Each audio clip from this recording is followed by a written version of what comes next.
Hello, everybody, and welcome to the 100-Year Real Estate Investor. We're your host, Jake and Gino, and this is the show dedicated to long-term personal financial engineering. Gino, how's it going? I'm doing good, Jake. How you doing, bro? Always making it happen, big man. Today's guest is redefining how business is played in the 21st century. He's the author of Evolved Enterprise and founder of Maverick 1000. Good year to be a founder of Maverick 1000 with Top Gun coming out, right? It is a it is a We planned it that global way. it is a global collective of visionary entrepreneurs making a difference in the world without taking themselves too seriously. Well, that's a good day for that for me, my friend. Okay, I'm going to tell you that much. So without further ado, Yanik, welcome to the show. Yeah, thanks so much, Jake. Appreciate it. Hey, it is our pleasure. Let's take a step back. Let's hear from you how you got started in business and get to know each other a little bit. Yeah, well, my story's got to start with my dad and my parents coming over from Russia actually. So came over in 1976, and I was about 3 years old, and my dad ended up quitting the job he was working at the hospital center and starting, like all us entrepreneurs do, decide to take that path of entrepreneurship, decide to do it or not do it, and he started a medical equipment sales and service company, and I grew up working there.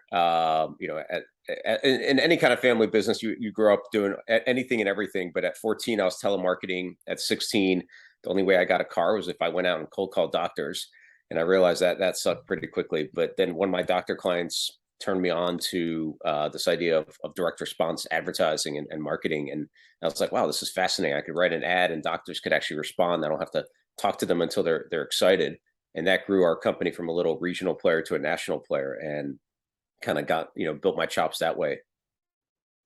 How do the company values play into the evolution of the company that you built? Did you ever take shortcuts trying to build a company? Well, it's interesting. So everything, so culture is such a, culture, company values. I lump that together in a way. And for a while, so the values are usually via osmosis. Most times, most companies don't have, unless they have like something like integrity, respect, some very generic kind of stuff happening. And they may or may not actually fulfill and live those values. So most of the time, it's just like kids, right? Like it's like they pay attention to what you do, not what you say. Yes. And it's the exact same thing with companies. So a lot of it was via osmosis. And so I learned a lot from my dad and from being in that environment. So, every holiday time we're stocking up on all these gifts and sending them out to all our best clients and all this stuff. And then, just making This had to be that pre-2011, of course. this was quite, before the Sunset Act. Now, I have a background in pharma and in vaccine sales from back in the day. I yeah. remember once you got to like maybe that's actually like '08, I think, is when that Sunshine Act came in and it changed the game. It used to, speaking of culture, it used to actually be an enjoyable position. Then it went to shit like that. Yeah, well, so we had not as enviable spot where we weren't the pharmaceutical rep that they Yeah. love, seeing and whining and dining. Well, it depends. It depends who it was, right? Yeah, exactly. But even just that little thing of making sure that you really valued your customers and that stuck with me, and going above and beyond, and making sure that he was always delivering, just looking for ways to deliver more value. And that was actually one of the first things that I wrote in my journal when I decided that I was gonna leave the company and on this journey of becoming originally a millionaire was sort of my idea before the age of 30. I hit that by 31. But one of the things I wrote in my journal was, I get rich by enriching others 10x to 100x in return. And so it's all about, what is the value that I can provide and what does that look like? So those values to me are so key. We've actually created something in our family. You two might like this, called the 13 Silver Keys. And so it was designed with the kids in mind. Now the kids are 17 and 15. They're like, if we knew that we were going to create these so long ago and actually kept working, we wouldn't have created them with you. But we kind of ran it almost like an offsite and had little post-it notes about, what's it mean to be, a great person and a good silver and all these things. And then we came up with these 13 silver keys, just like Ben Franklin's virtues, where That's awesome. he had 13 things that he worked on every single week. And the kids, they kind of moan and groan about it, but they know most of them. And then again, by having something on the wall, it reiterates it, but you actually have to live it. And so we talk about in stories of what happens But you're also asking questions. You're not just telling them. You're asking them questions. So it's making their brains process and learn versus just dictating to, which is, I think, also very smart. Yeah, you right. The questions and just getting them involved, like Yeah. not just saying, here's what it is. Yeah, yeah. And the other interesting thing is, and you may be able to comment on this, you may not. Was there ever a time where the actions of the organization did not align with the values, and that also created problems? Yeah, I mean, there's I think plenty of times. There's funny. One of my mentors, a guy named Ari Weinswig, who built a company called Zingerman's. He was a co-founder of it, or still is. Small Giants, right? Yeah, yeah, exactly. We love the book. I don't know if you read the book, but Yeah, he was in there. Yeah, I yeah, remember he's reading about him. featured in Yeah. there, and he's got a couple of really great books that he's authored himself, and so he talks a lot about, we have values, and then every company gets out of integrity at some point. It's just realizing when you're out of integrity, and also the opportunity for other team members to call you on it, because when you have set values, then it gives you like a shared vocabulary of not just, okay, well, I feel like we're not doing something right, but what is the language to use around what is it? And I'm trying to think of a time that I'll take recently myself to the mat right now because we we have our core values, but also as a growing organization, we have been really trying to get our systems dialed in, our policies and procedures, and we've gotten to the point where new folks coming on board, it takes a minute to absorb that and learn the values, but also the policies and procedures, and we've leaned too hard into that where it almost feels bureaucratic, and we've lost culture, not like your Yeah. core value, but we've literally lost culture because it's been too bureaucratic in our organization, and we need to step back and do the human things where it's more inspirational. We're doing more things that are fun, rewarding people, and allowing them to grow and evolve. So, I know that from my perspective in our property management company, we've had to take a step back and say, hey, there's territories that we have that are doing really well and evolved, and there's some that we've had to bring in new team members that we need to focus on the basics and not expect these people to act like tenured managers.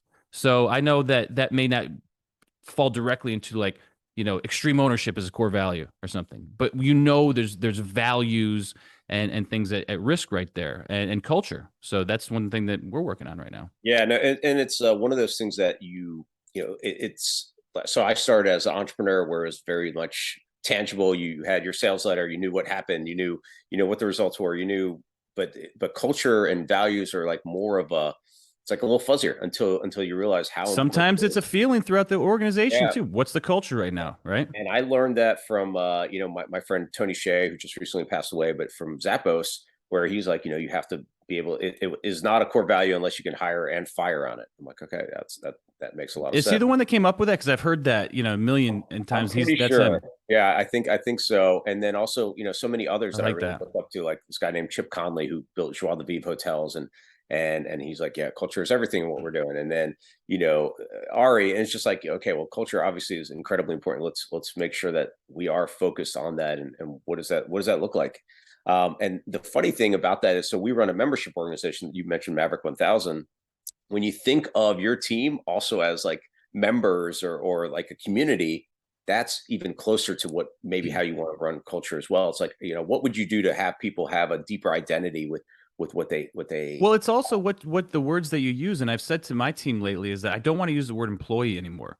It just feels weird. I said we're a team, we're all Yeah. team members, and that's it. And so I've been actually harping on that because it just bothers me, and I don't think it helps morale. It helps cultures. Like Well, so also, I'll that's throw out one more thing, which is you could even give them unique language. So that's part of the yeah way of building a community. So Zappos were Zapponians, and it's like how do you create this unique language? yeah. For I love us, it. as it's Mavericks, they love this identity of being a It's a great Maverick. name too. But Yeah. yeah, but unique language is a Yeah. big thing, but also big mission, right? Like having that big, highly the North Star that really leads everything, and the mission that everyone can get behind, because that's also that's the theme of the book around evolved enterprise, which is how do we make a bigger impact, have a bigger mission and purpose, because there is a seismic shift happening where team members want to work for a company that has that. They're willing to work harder or even get paid less sometimes, but because of that bigger mission and purpose.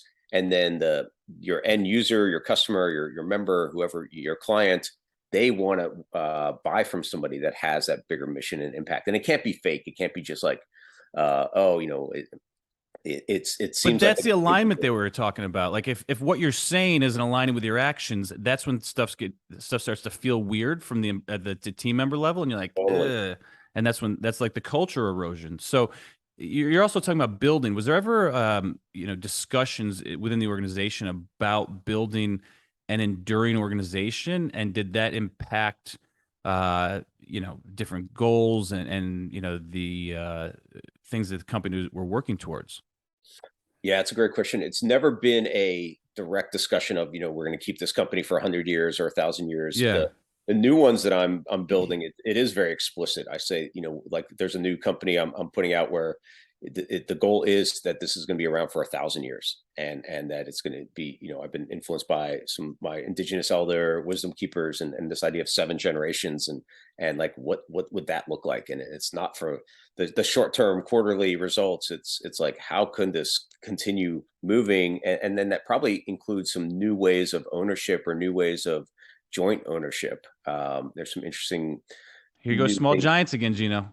Small giant, yeah. I mean, but they're all into what is the long term value. But there's some new formats coming up now. These DAOs, these decentralized autonomous organizations, which are really fascinating, where people can contribute and have a stake in ownership, and new coordinated ways of working together. It's almost like taking co-ops, but to the next level.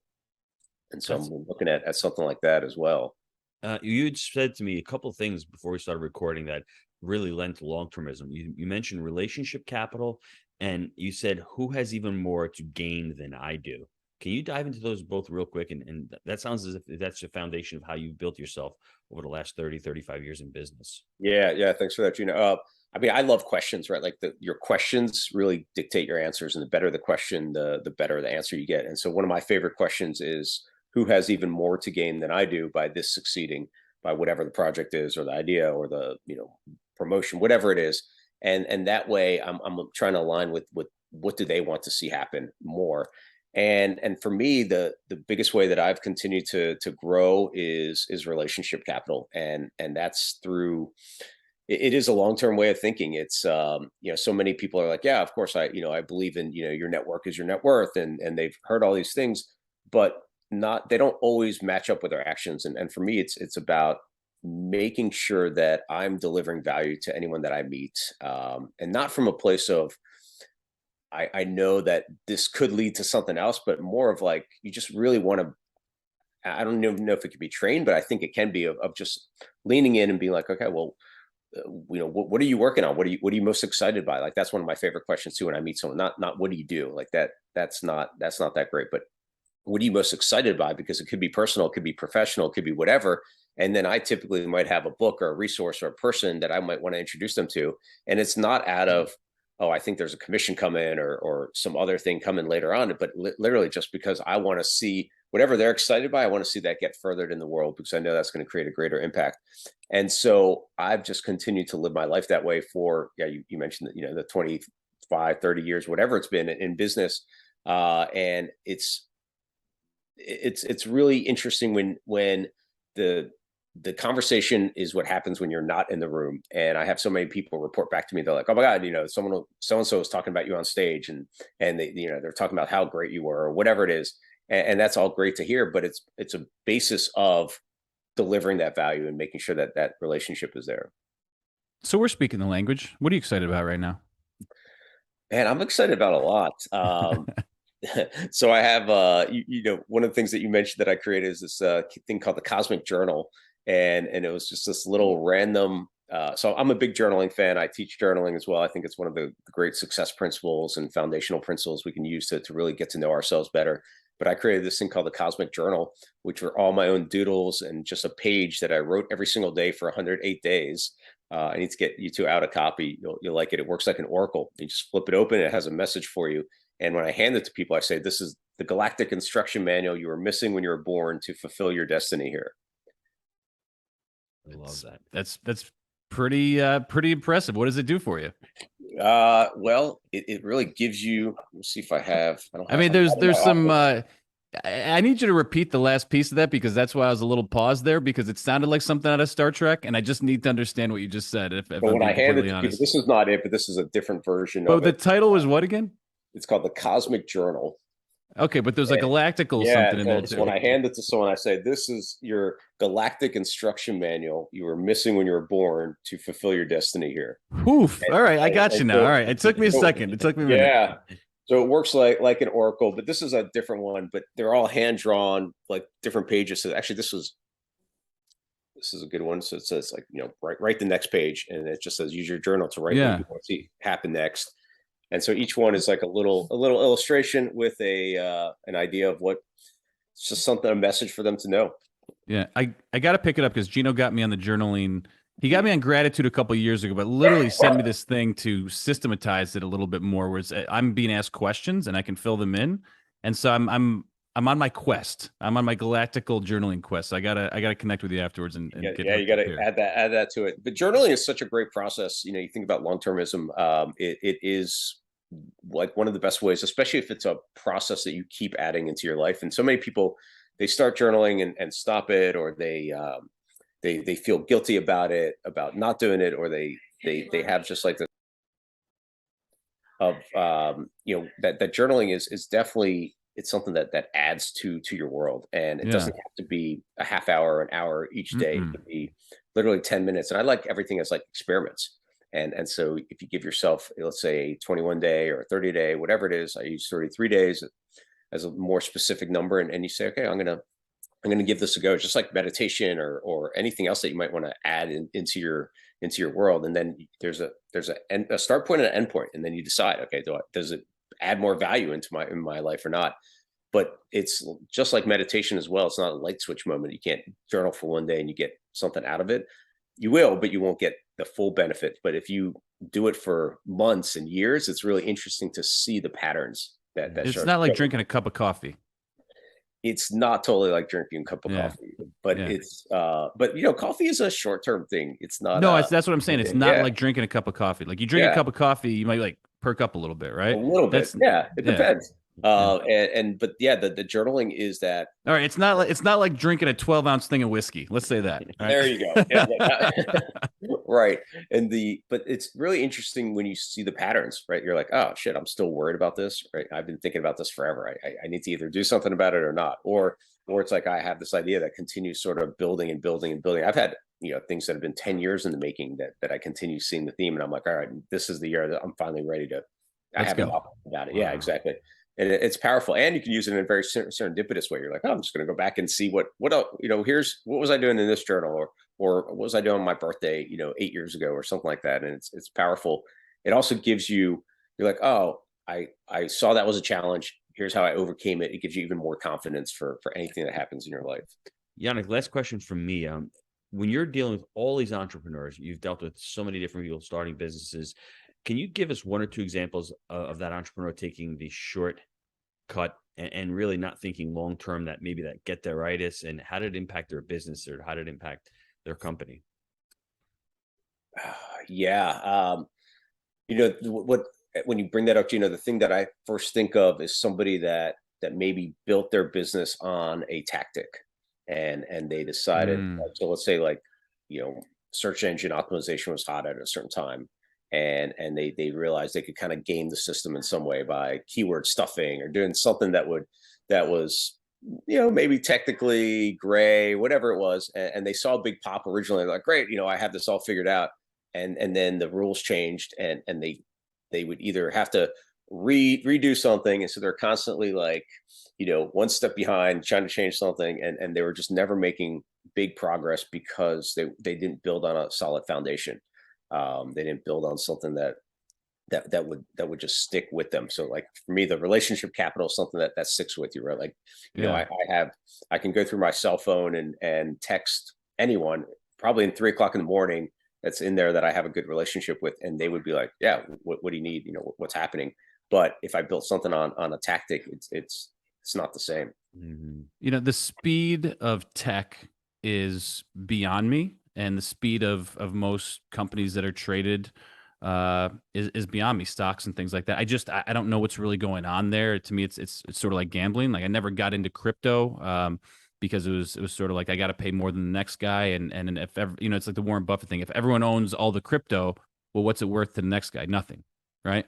And so we've always built our foundation. It's kind of like stodgy old farts, but we buy apartments because it's a basic human need.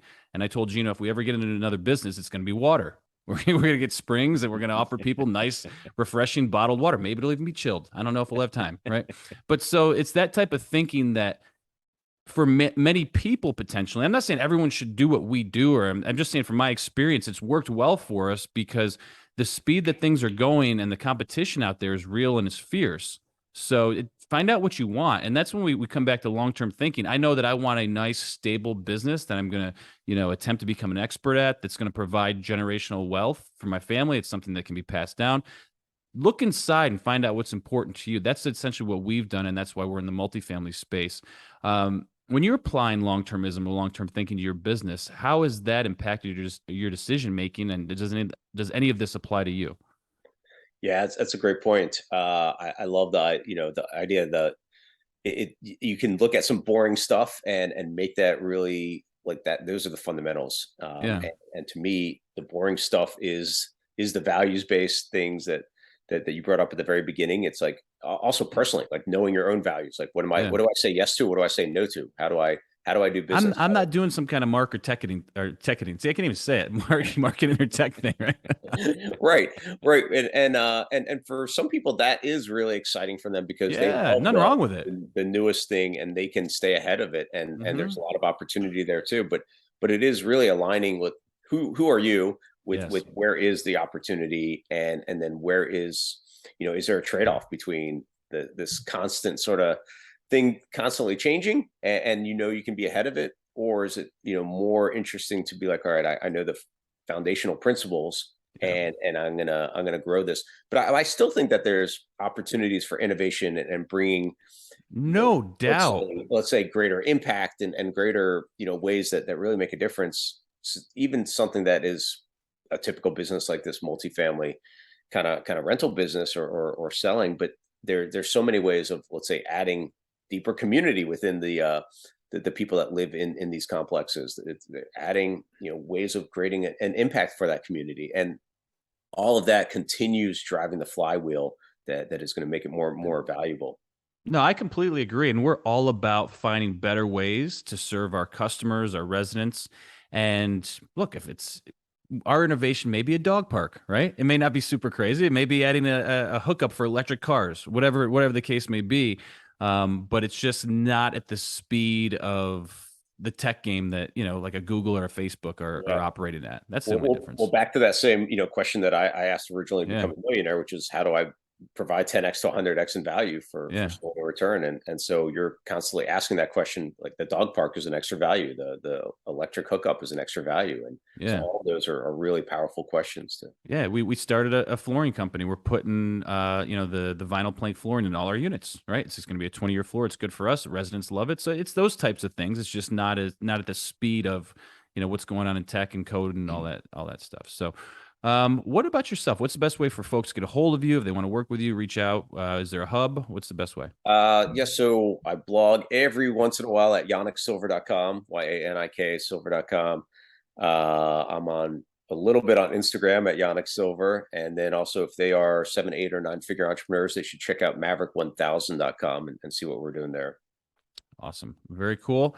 Yanik, appreciate your time today. Folks, if you want to learn more about our 100-year thinking, you go to 100rei.com, and we'll see you next time. Yanik, thanks so much. Thanks, Jake. Thanks, Gino. Thanks, Yanik.